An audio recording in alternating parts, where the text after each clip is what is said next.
Hello बच्चों, कैसे हैं आप लोग। जैसे कि हम लोग बात कर रहे थे वाष्पोत्सर्जन के बारे में, तो वाष्पोत्सर्जन में हम लोगों ने देखा कि सबसे ज़्यादा वाष्पोत्सर्जन है वो रंध्रीय वाष्पोत्सर्जन के थ्रू हो रहा था। तो रंध्रीय वाष्पोत्सर्जन के लिए हमें रंध्रों की संरचना भी पढ़नी थी।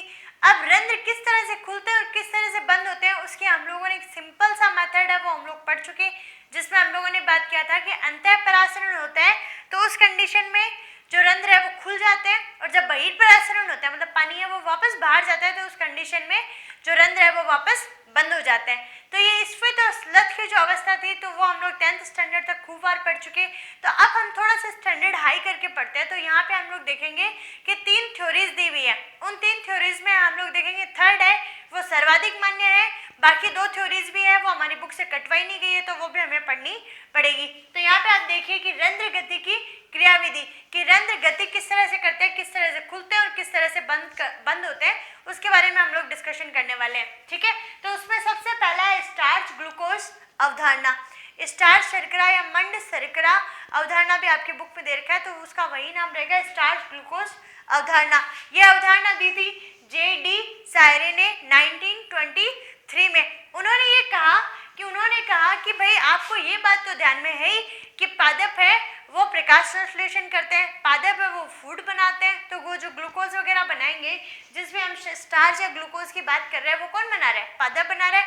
और किसके थ्रू बना रहा है, प्रकाश संश्लेषण के थ्रू बना रहा है। उसी के साथ में हम लोग देखते हैं कि प्रकाश संश्लेषण है वो पत्तियों में पाए जाते हैं, रंध्र भी पत्तियों के वही ऊपर पाए जाते हैं। तो ये सारी की सारी बात ध्यान में रखते हुए इन्होंने थ्योरीज बनाना शुरू कर दिया। अभी जो थ्योरीज है उन्होंने कहा कि जब दिन के समय में प्रकाश की उपस्थिति होती है, भाई होती है, उपस्थिति के साथ में CO2 और H2O भी प्रेजेंट है, मतलब वाटर है वो भी जड़ों से मिल चुका, CO2 भी है वो एनवायरमेंट से मिल चुकी। इन सब के प्रेजेंस में क्या हो रहा है, प्रकाश संश्लेषण हो रहा है। और प्रकाश संश्लेषण के लिए एक चीज और चाहिए, हरित लवक। जो द्वार कोशिकाएं, द्वार कोशिका में हरित लवक पाए जाते हैं और उसी हरित लवक के थ्रू क्या हो जाता है, प्रकाश संश्लेषण हो जाता है।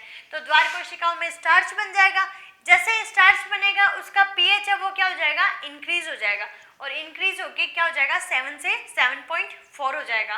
ठीक है, जब पीएच इंक्रीज होता है तो जो द्वार कोशिकाएं हैं उनमें फास्फोलिलेज एंजाइम है वो सक्रिय हो जाता है, और वो सक्रिय होकर क्या करेगा कि स्टार्च को ग्लूकोज 1 फॉस्फेट में तोड़ देगा। यहाँ पे आपको दिखाई दे रहा होगा कि स्टार्च को ग्लूकोज 1 फॉस्फेट में तोड़ दिया जब पीएच क्या है 7 से 7.4 है फास्फोलिलेज एंजाइम की उपस्थिति में। ठीक है, तो यहाँ पे देखिए फास्फोलिलेज एंजाइम एक्टिव होने से ग्लूकोज 1 फॉस्फेट बन गया, अंतःपरासरण होगा, अंतःपरासरण होने से रंध्र खुल जाएंगे। मतलब मोटा मोटी आपको ये बात हमने रखनी है कि फास्फोलिलेज एंजाइम एक्टिव हो रहा है, स्टार्च से ग्लूकोज 1 फॉस्फेट बन रहा है और पीएच क्या है 7 से 7.4। ये तो दिन की कंडीशन में, लेकिन हम रात की जब बात करें तो रात की बात में ये जस्ट उल्टा हो जाएगा।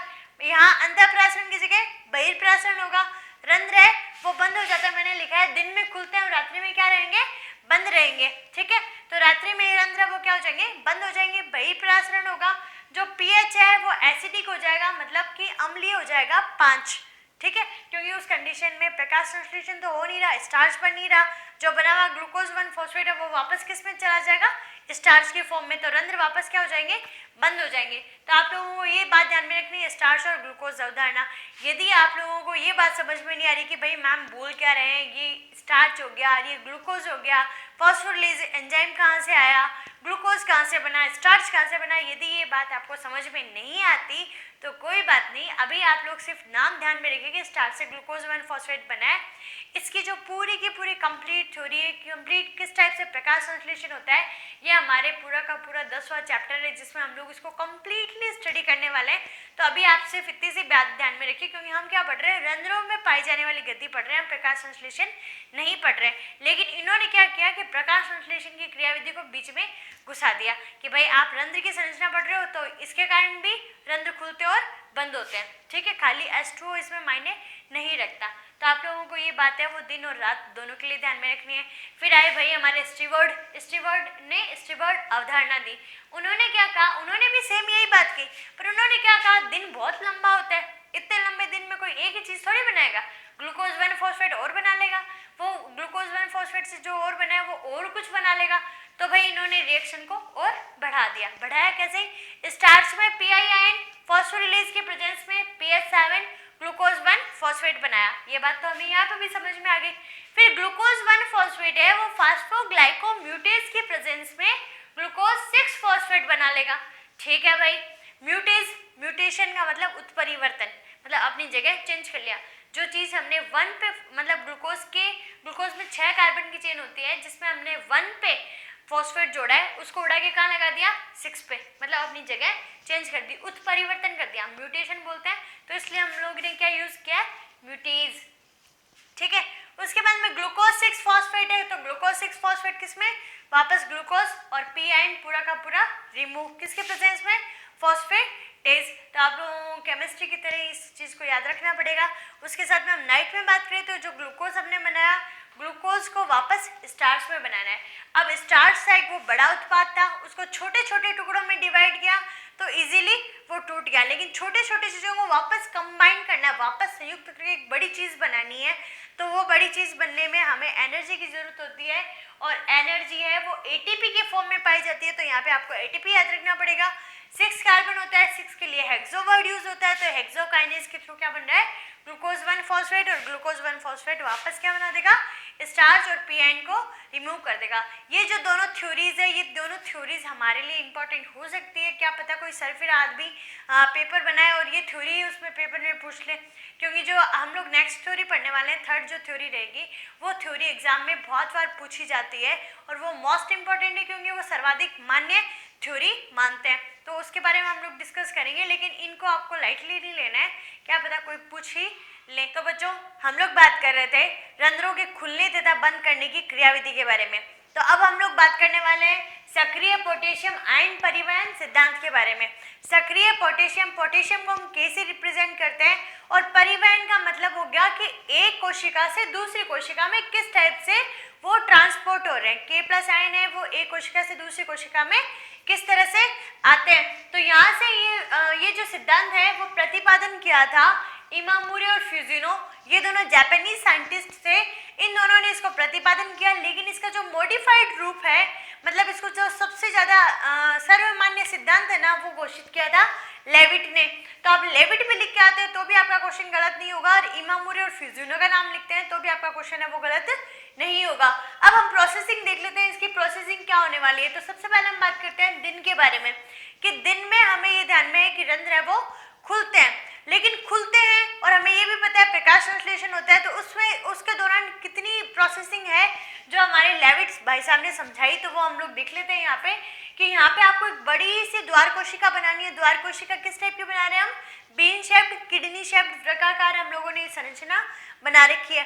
अब इस द्वार कोशिका के बाहर की तरफ हम लोगों ने जो फ्लावर जैसी स्ट्रक्चर बनाई है वो क्या है, सहायक कोशिकाएं। जो यहाँ पे सहायक कोशिकाएं, उन सहायक कोशिकाओं में पोटेशियम आयन है, और उसके साथ में हमारे यहाँ पे जो द्वार कोशिका है, द्वार कोशिका में हरित लवक है। तो हरित लवक होने के कारण इसमें प्रकाश संश्लेषण होगा। तो यहाँ पे देखिए कि दिन के समय सूर्य के प्रकाश की उपस्थिति पाई जाती है। सूर्य के प्रकाश की उपस्थिति के साथ में CO2 वो रंध्रों के द्वारा ले लेगा, H2O वो रूट के द्वारा ले लेगा, और हरित लवक है वो पादपों में ऑलरेडी पाया जा रहा है, लीव्स में पाया जा रहा है, क्योंकि रंध्रों वाली प्रोसेस भी कहाँ है, लीव्स में ही है। रंध्र का खुलना बंद करना किस पे डिपेंड करता है, पत्तियों पे ही है। तो हरित लवक भी कहाँ है, पत्तियों में है, हमारी इस द्वार कोशिका में पाया जा रहा है। तो होता क्या है यहाँ, ये जो चारों की चारों चीजें मिक्स हो जाएगी, तो मिक्स होने से क्या होगा, प्रकाश संश्लेषण होगा, और प्रकाश संश्लेषण के दौरान यहाँ पे ग्लूकोज का फॉर्मेशन होता है। आप लोगों ने फॉर्मूले हैं वो 6th क्लास से पढ़ते हुए आ रहे हो, कि CO2 और H2O है वो सूर्य के प्रकाश में और हरित लवक की उपस्थिति में वो भोजन का फॉर्मेशन करते हैं। भोजन को किस फॉर्म में लिखते हैं आप, C6H12O6 की फॉर्म में लिखते हैं। तो यहाँ पे ग्लूकोज बन गया। अब ग्लूकोज की बहुत सारी इकाइयां मिलकर क्या बनाती है, स्टार्च बनाती है। स्टार्च है वो मैलिक अम्ल में टूटेगा। इसके बीच में आप लोगों को थ्योरी में एक फास्फोइनोल पायरुवेट एसिड भी दे रखा है, तो वो याद रहे तो ठीक है, नहीं तो आप सीधे स्टार्च से मैलिक अम्ल लिख सकते हैं। मैलिक अम्ल फिर दो भागों में टूट जाएगा, मैलेट और H+। किसी भी अम्ल को तोड़ने पे H+ आयन है वो हट जाते हैं, यहाँ से रिड्यूस हो जाते हैं। तो ये जो H+ आयन रिड्यूस हुए, तो H+ आयन है वो यहाँ पे है ना बहुत ज़्यादा इकट्ठे हो जाएंगे द्वार कोशिका में। तो द्वार कोशिका कहेगी अब मेरे को नहीं रखना, इनको बाहर भेजना है। तो H+ आयन को कहाँ रवाना कर देगी, ये बाहर की तरफ। H प्लस आयन कहाँ है, बाहर की तरफ जाना शुरू कर देंगे, और बाहर की तरफ K प्लस आयन है तो वो K प्लस का है अंदर की तरफ आना शुरू कर देंगे। हम लोग थ्योरी क्या पढ़ रहे हैं, सक्रिय पोटेशियम आयन परिवहन। तो यहाँ पे जो पोटेशियम आयन है K प्लस है वो क्या है, अंदर की तरफ आना शुरू कर देंगे। अब ये आएंगे तो इनको बैलेंस करने के लिए कि H प्लस बाहर जा रहा है, K प्लस है वो अंदर आ रहा है, तो इनको बैलेंस करने के लिए यहाँ पे Cl माइनस पाया जाता है, क्लोरीन पाई जाती है। तो ये वाली स्ट्रक्चर आपको एज इट इज ऐसे कैसे याद रखनी है, ये क्वेश्चन आपका 2 से 3 नंबर का पूछा जा सकता है, जिसमें आप लोग ये थ्योरी बना के आओ चाहे आप थ्योरी लिख के आओ, एक ही बात है। आप लोग ये डायग्राम बना के आओगे तो थोड़ा सही से समझ में आएगा। आपको थ्योरी पढ़ने में थोड़ा सा प्रॉब्लम होता है क्योंकि एग्जामिनर्स के पास में बहुत सारी कॉपीज आती है, तो वो इतनी लंबी थ्योरी पढ़ेगा, उससे बेटर है ना कि उसको स्टेप बाय स्टेप लिखा हुआ मिल जाए कि भाई ये स्टेप ऐसे है, ये स्टेप ऐसे। तो यहाँ पे आप देखिए कि द्वार कोशिकाओं में H प्लस आयन की वृद्धि हो रही है। जब K प्लस आयन प्रवेश करते हैं तो Cl माइनस उसको संतुलित करता है। K प्लस अंदर की तरफ प्रवेश कर रहे हैं तो उनको Cl माइनस है वो क्या करेगा, संतुलित करने का काम करेगा। अब पानी भी अंदर आ रहा है, K प्लस भी अंदर की तरफ आ रहे हैं, तो उसमें क्या हो रहा है, अंतः परासरण, और अंतः परासरण की स्थिति में DPD, OP और TP इन सब का मान क्या होता है, हाई होता है, और आंतरिक परत पे दाब पड़ने लग जाता है। आपको ध्यान में है कि आंतरिक परत पे दाब पड़ेगा तो उसी कंडीशन में ये क्या होगी, अपनी शेप लेगी और यहाँ से जो रंध्र थे वो ओपन हो जाएंगे। ठीक है, तो आंतरिक परत पे दाब के कारण रंध्र खुल जाते हैं और कोशिकाएं कैसी हो जाती है, श्वेत। ठीक है, तो ये आपको ध्यान में रखना है कि दिन के समय की प्रोसेस है। ठीक है, क्लियर हो गया, बात खाली इतनी ध्यान में रखनी है। प्रकाश संश्लेषण हो रहा है, ग्लूकोज बन रहा है, स्टार्च बन रहा है, स्टार्च से मैलिक अम्ल बन रहा है। मैलिक अम्ल बनने के कारण यहाँ पे जो मैलेट है, मैलेट और H प्लस आयन टूटेंगे, पीएच इस टाइम भी क्या रहेगा, हाई रहेगा। रंध्र खुलते समय पीएच हमेशा हाई रहेगा। अब आपके जो यहाँ पे क्वेश्चन पूछे जाते हैं ना, कि ये तो चलो आपको कंप्लीट क्वेश्चन पूछा जा सकता है, लेकिन आपसे क्वेश्चन ऐसे भी पूछ सकते हैं कि रंध्र खुलते समय कोशिका कैसी होगी, स्फीत या स्लथ होगी। रंध्र खुलते समय पीएच कैसा होगा, अधिक होगा या कम होगा। पीएच जब हम लोग रंध्र खुलने की बात करें तो अंतःपरासरण होता है या बहिर्परासरण होता है। मतलब हर एक स्टेप में से यहाँ से एक एक नंबर का क्वेश्चन बनता है, तो नीट के लेवल के लिए ये और भी ज़्यादा इंपॉर्टेंट हो गया। ठीक है, देन हम लोग बात करते हैं रात्रि के समय की। रात्रि के समय आपको ध्यान में है कि प्रकाश की अनुपस्थिति रहती है, नो सनलाइट होगी तो यहाँ पे प्रकाश संश्लेषण नहीं पाया जाएगा। प्रकाश संश्लेषण नहीं हुआ तो ये वाली जो कोशिका है इसमें CO2 और H2O का मान है वो क्या हो जाएगा, बहुत इंक्रीज। क्यों, H2O भी आया हुआ था, CO2 है, CO2 का मान भी क्या हो जाएगा, हाई हो जाएगा। CO2 है वो आगे उत्पाद नहीं बना पा रहा, तो CO2 और H2O मिलके क्या बना देंगे, कार्बनिक अम्ल बना देंगे। कार्बनिक अम्ल बनने के कारण इसका pH 5 और इसका जो माहौल रहेगा पूरा द्वार कोशिका वो अम्लीय हो जाएगा। तो अम्लीय माहौल में क्या होगा यहाँ पे, तो यहाँ पे पादप वृद्धि हार्मोन सक्रिय होगा, और पादप वृद्धि हार्मोन में आपको 13 चैप्टर में पढ़ाने वाली हूँ, जहाँ पे हम लोग ग्रोथ हार्मोन के बारे में डिस्कस करेंगे। तो ग्रोथ हार्मोन हम लोगों ने पीयूष ग्रंथि में देखा था कि पीयूष ग्रंथि का ज्यादा सिक्रेशन होने से क्या होता है कि हमारी लंबाई ज्यादा हो जाएगी, कम सिक्रेट होती है तो हम लोग बोने रह जाते हैं। लेकिन यहाँ पे भी ऐसे सिस्टम रहेगा कि यहाँ पे कुछ तो होंगे यहाँ नियामक, मतलब इसको कंट्रोल वृद्धि करवाने वाले, और कुछ निरोधक जो उसको दबाने वाले, वृद्धि को दबाने वाले। तो यहाँ पे ये जो हार्मोन सक्रिय हुआ है वो कौन सा है, एब्सिसिक अम्ल, ए के नाम से जाना जाता है। ये एक निरोधक हार्मोन होता है और ये एक डेंजर, एक भूत की तरह काम करेगा कि यहाँ पे जितने भी प्रेजेंट K प्लस है उन सबको भगाने का, कि भाई आप लोग सब बाहर भाग जाओ। तो K प्लस है वो बाहर, H2 है वो बाहर, तो ये सब चीजें बाहर आने से ये जो सेल है पूरी की पूरी, ये सेल कैसी हो जाएगी, क्यों सबका बहिर्परासरण हो रहा है, बहिर्परासरण होने से कोशिकाएं स्लथ हो जाएगी और रंध्र है वो वापस बंद हो जाएंगे।